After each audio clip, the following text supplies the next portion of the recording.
Hello guys, আসসালামু আলাইকুম। আবার আইসা করছি। কেমন আছো তোমরা? আশা করি তোমরা সবাই অনেক ভালো আছো। তো আল্লাহ তাআলার রহমতে আমি অনেক ভালো আছি।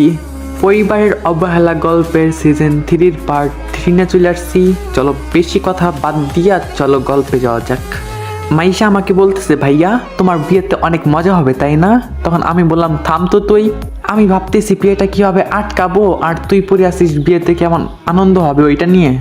তখন মাইশা বলল, ভাইয়া এই চিন্তা ভুলেও করো না, মা কিন্তু এমনিতেই অনেক রাইগা আছে। তখন আমি বললাম, বোন একটু চুপ থাক না, এত পেন দিস না তো, একটু ভাবতে দে আমাকে। তখন মাইশা বলল, আচ্ছা ঠিক আছে ভাইয়া, তাহলে তুমি এখন শও, তুমি তো জানো তোমার গলা ধরে না শুইলে আমার ঘুম পায় না। তারপর আমি বললাম, আচ্ছা ঠিক আছে। তারপরে আমি মাইশাকে নিয়ে শুইলাম। মাইশা আমার গলা ধরে শুইল। মাইশা ঘুমিয়ে গেছে। আমি ভাবতে লাগলাম কিভাবে বিয়ে ভাঙবো। তারপর আমার বন্ধুদের কথা মনে পড়লো, আর আমি এগুলোকে বলে দেখি ওরা কিছু করতে পারি কিনা। তারপর আমি সিয়ামকে কল দিলাম এবং সব কিছু বললাম। তারপরে বললাম কোনো একটা ব্যবস্থা করে দিতে। তারপর সিয়াম বলল, না ভাই, আমরা কিছুই করতে পারবো না। একটু আগে আঙ্কেল কল দিছিল এবং সব কিছু বললো, এবং এইটাও বলছে আমি যদি তোকে এই বিষয়ে হেল্প করি তাহলে আন্টি আমাদের তোর সাথে মিশতে দিবে না। পাশ থেকে অন্য বন্ধু বলল, রে, আর আমরা তো তোকে ছাড়া চলতেই পারবো না, সো আমরা তোকে এই কাজে কোনোভাবেই হেল্প করতে পারবো না।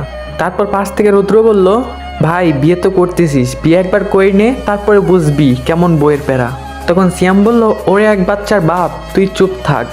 আর লিমনকে আমি এমনিতেই বিয়ে ভাঙতে হেল্প করতাম না। আমি যে লিমনের বিয়ে তো তাড়াতাড়ি খাইতে পারবো এটা তো আমি কোনোদিন ভাবিও নাই। তখন আমি বললাম, ওরে হারামিরা, আমারও এক সময় আসবে, তখন তোদেরকে দেখে নিব।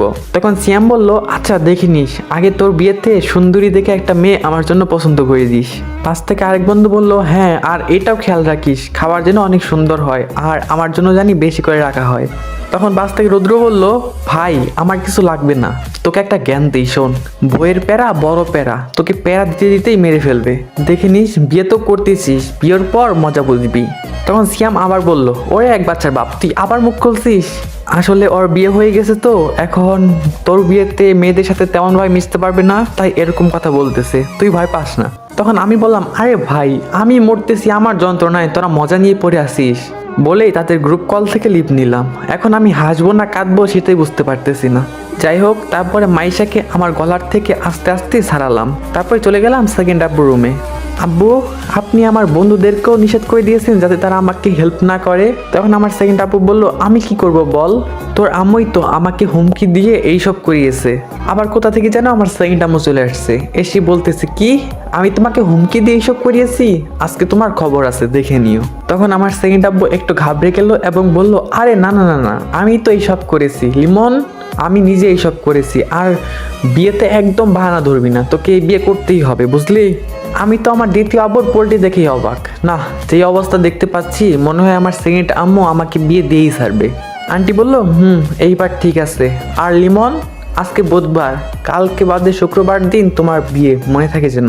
তখন আমি আমার সেকেন্ড আম্মুকে বললাম, আম্মু, ও আম্মু শোনো না, তুমি তো আমার ভালো আম্মু তাই না, এখন আমার বিয়েটা দিও না।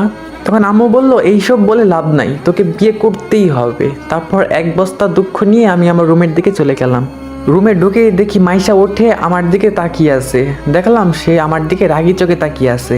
তখন আমি তাকে জিজ্ঞেস করলাম, কি হয়েছে বোন, তুই আমার দিকে এইভাবে তাকিয়ে আছিস কেন? তখন সে রাগি কণ্ঠে বলল, একদম রুমে প্রবেশ করবা না, আগে 20 বার কানে ধরে উঠবস করো, তারপর এদিকে আসবা। তখন আমি বললাম, না আমি পারবো না, তাছাড়াও আমি কি করেছি যে কান ধরে উঠবস করতে হবে? তখন মাইশা দৌড়ে এসে আমার কাছে আসলো এবং আমার চুল জোরে জোরে টানতে থাকলো। তখন আমি বললাম, আরে বোন স্যার, আমি কান ধরতেছি। তখন মাইশা বলল, তাড়াতাড়ি ধরো, না হলে আজকে তোমার খবর আছে। তখন আমি বললাম, আরে বোন ধরতেছি তো, এমন করস কেন? এমনিতেই আসি বিয়ের প্যারায়, আর এদিকে তুইও জ্বালাইতেছস। আমি কানে ধরে উঠবস করতে থাকলাম, 20 বার কানে ধরে উঠবস করলাম। এরপর মাইশাকে জিজ্ঞেস করলাম, এইবার বল আমার দোষটা কি, তুই আমার উপর এত রেগে আসিস কেন? তখন মাইশা বলল, তুমি আমার আগে ঘুম থেকে উঠে আমাকে রেখে কই গেছিলা? তখন আমি বললাম, আরে বোন আমি তো একটু আব্বুর কাছে গেছিলাম। তখন মাইশা বলল, আমি ওই সব জানি না, এরপর থেকে যদি তুমি উঠে আমাকে রেখে গেছো তাহলে ঘুষি দিয়ে তোমার নাক ফাটাই দিব। আচ্ছা আমি যখন বিয়ে করব। থেমে গেলাম। তারপর মনে মনে ভাবলাম, এই তো একটা চান্স পাইছি, দেখি কাজে লাগাতে পারি কিনা। মাইশার কথা তো মা একদমই ফেলে দিতে পারবে না, আচ্ছা লাস্ট চান্সটা করে দেখি। তখন মাইশা বলল, কি হলো ভাইয়া, কি যেন বলতে গেলা, আবার থেমে গেলা কেন? তখন আমি বললাম, আচ্ছা মাইশা, আমার যখন বিয়ে হয়ে যাবে তখন তোর ভাবি তো তোকে আমার গলা ধরে ঘুমাতে দিবে না, তখন তুই কেমনে থাকবি? তখন মাইশা জোরে জোরে হেসে দিল এবং বলল, যতই ইমোশনাল হও কাজ হবে না, তোমাকে বিয়ে করতেই হবে, আর আমিও তোমার গলা ধরেই ঘুমাবো, কেউ কিচ্ছু বলবে না। তখন আমি বললাম, আরে বোকা, আমার বউ তোকে গলা ধরে ঘুমাতে দিবে না। তখন মাইশা বলল, আরে আমি ওইসব দেখে নিব, তোমাকে ওইসব নিয়ে ভাবতে হবে না, আমার এই বিষয়ে ভাবির সাথে অলরেডি কথা হয়ে গেছে, তাই তোমাকে এইসব নিয়ে ভাবতে হবে না, আমার বিষয় আমি বুঝে নিব। তখন আমি কিছুটা অবাক হয়ে বললাম, কি তুই ওর সাথে কথা বলেছিস? আমাকে না দিল দেখতে, না দিল কথা বলতে, আমি তো কিছুই জানি না, আর মেয়েটাই বা কে? তখন মাইশা বলল, তুমি সেই দিন বের হয়ে যাওয়ার পর ভাবিরা বাসায় আসছিল। তখন আমি বললাম, তো বাসায় কি কি হয়েছে আমাকে একটু খুলে বলতো। তখন মাইশা বলল, না না না, আমি আর কিচ্ছু বলবো না, আম্মু আমাকে মারবে, তোমাকে বিয়ে করতেই হবে, কোনোভাবেই আটকাতে পারবা না, এটা মাথায় রেখে নাও। তখন আমি বললাম, তুই এরকম করতেছিস না আমার সাথে? বিয়ের পর আমি আমার বউকে বলবো যেন তোকে আমার গলা ধরে ঘুমাতে না দেয়। তখন মাইশা বলল, কি বললা তুমি? দাঁড়াও, আজকে তোমার খবর আছে। এইটা বলেই মাইশা আমার দিকে আসতে লাগলো। আমি আর রুমে থাকতে পারলাম না, আমিও দিলাম এক দৌড়ে গিয়ে আম্মুর পিছে লোকালাম। মাইশা আমার পিছন থেকে দৌড়াতে দৌড়াতে আসলো। তারপর আম্মু আমাদের জিজ্ঞেস করলো, কি হলো, তোরা এরকম করতেছিস কেন, কি হয়েছে তোদের? তখন মাইশা বলল, আম্মু দেখো না, ভাইয়া নাকি ভাইয়ার বিয়ের পর আমাকে তার গলা ধরে ঘুমাতে দিবে না। তখন আম্মু বলল, না মা, তুমি চিন্তা করো না, তোমার ভাবি তোমার ভাইয়াকে সাহায্য করে নিবে। তখন মাইশা বলল, আচ্ছা ঠিক আছে, আমি ওকে আর কিছু বলবো না, ওকে এখন আমাকে বাইরে ঘুরতে নিয়ে যেতে বলো। তখন আম্মু বলল, আজকে আর ঘুরতে যেতে হবে না, আজকে আমরা সবাই মিলে শপিংয়ে যাব। তখন আমি বললাম, না আমি যাব না, আমার কিছু লাগতো না। তখন আম্মু বললো, মাইশা মা, ঝাউটা আনতো। তখন আমি বললাম, আরে আম্মু আমি যাবো তো, আমার অনেক কিছুই লাগবে।